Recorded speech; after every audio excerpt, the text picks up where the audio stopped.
Hi friends, आप देख रहे हैं फिल्में खिचड़ी। मैं हूं रूना आशीष। और चलिए, मैं पवन अरुणिता की जब बात करती हूं तो कभी कभी एक ऐसी भी स्टोरी मेरे सामने आ जाती है जैसे मैं करते समय भी सोचती हूँ, करने के बाद भी सोचती हूँ, और कई उधेड़ बुन के बाद ऐसा लगता है कि काश कि ऐसा हो जाए, काश कि ऐसा होता। इतने पूरे बातचीत और इतने सारे वर्ड्स के बीच में खेलते खेलते अब मैं आपको स्टोरी बताने की कोशिश करती हूँ। फ्रेंड्स, चंद्रकांत बिरहाड़े जी ये जो हैं, ये जो शिखर संतोष जी हैं, जो नेपाल के एक जाने माने संगीतकार हैं और पवन अरुणिता के साथ अलग अलग समय पर कई सारे गाने लेकर आए हैं। घामजे वाले की हो या फिर अरुणिता का सॉन्ग हो उनकी फर्स्ट हॉलीवुड प्रोजेक्ट के लिए, या फिर बहुत सारी ऐसी चीज़ें, तिमरो हमरो भेंट कब कब होइल, sorry if I am going wrong. So उनके साथ ना वो हमेशा रहते हैं। तो ऐसे ही बातचीत में मेरी चंद्रकांत जी से बातचीत हो रही थी जब मैं शिखर जी का इंटरव्यू करने के लिए भी गई थी कुछ दिनों पहले। तब उन्होंने बताया कि वो बहुत सारे म्यूज़िक से जुड़े हुए लोगों के साथ में उठते बैठते हैं। उन्होंने खयाम साहब की बात भी की। तो फिर उन्होंने मुझे अपना एक गाना भी जो रिकॉर्ड कर रहे थे वो उस समय वो सुनाया और मुझे बड़ा अच्छा लगा उनका ये गाना।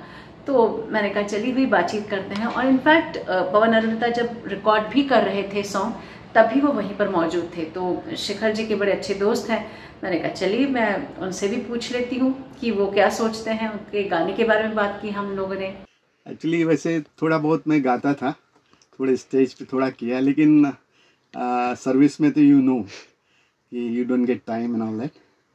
लेकिन संतोष जी का मेरा कांटेक्ट था और संतोष जी का मेरा बहुत क्लोज कांटेक्ट है। बिल्कुल।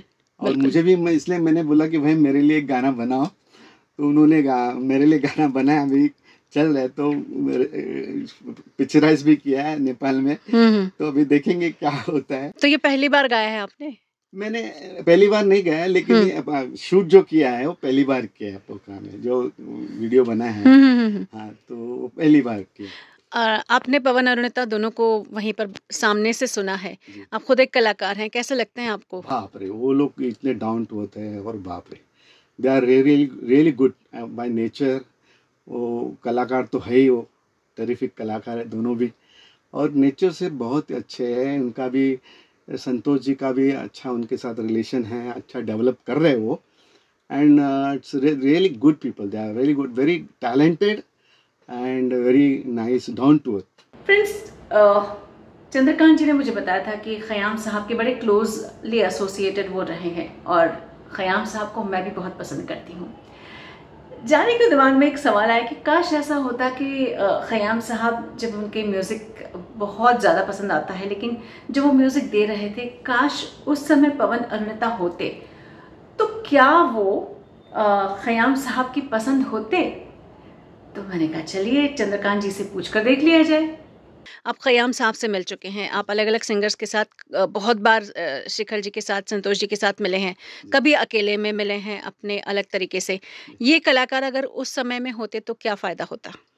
डेफिनेटली ये कलाकार उस समय में होते तो डेफिनेटली फ़ायदा होता, लोगों को जो सुनने के लिए बहुत मज़ा आता।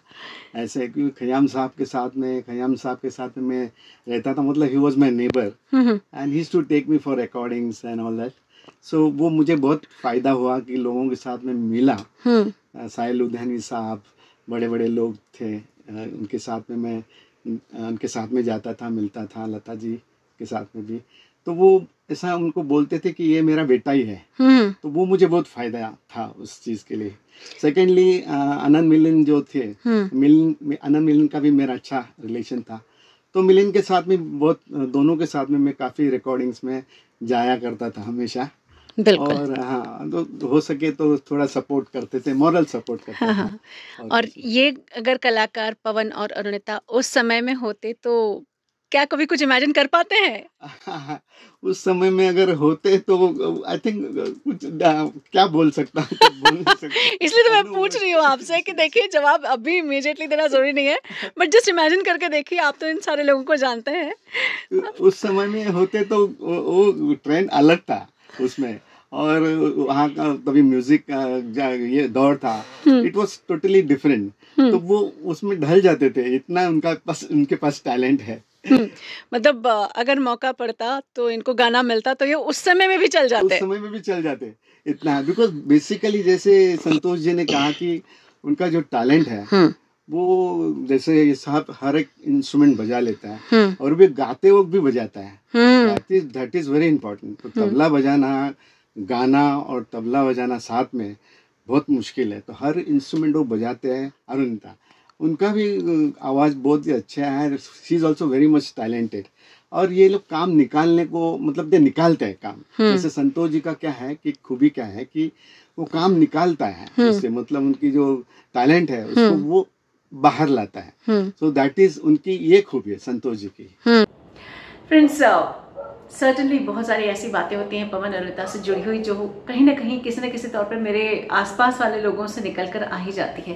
लेकिन हाल फिलहाल तो ये बताइए, ये जो एक जाने अनजाने एक स्टोरी मैंने की है और खयाम साहब की बात और उनके जिक्र भी हुआ है, ये पूरी स्टोरी आपको कैसी लगी जरा लिखकर बताइए।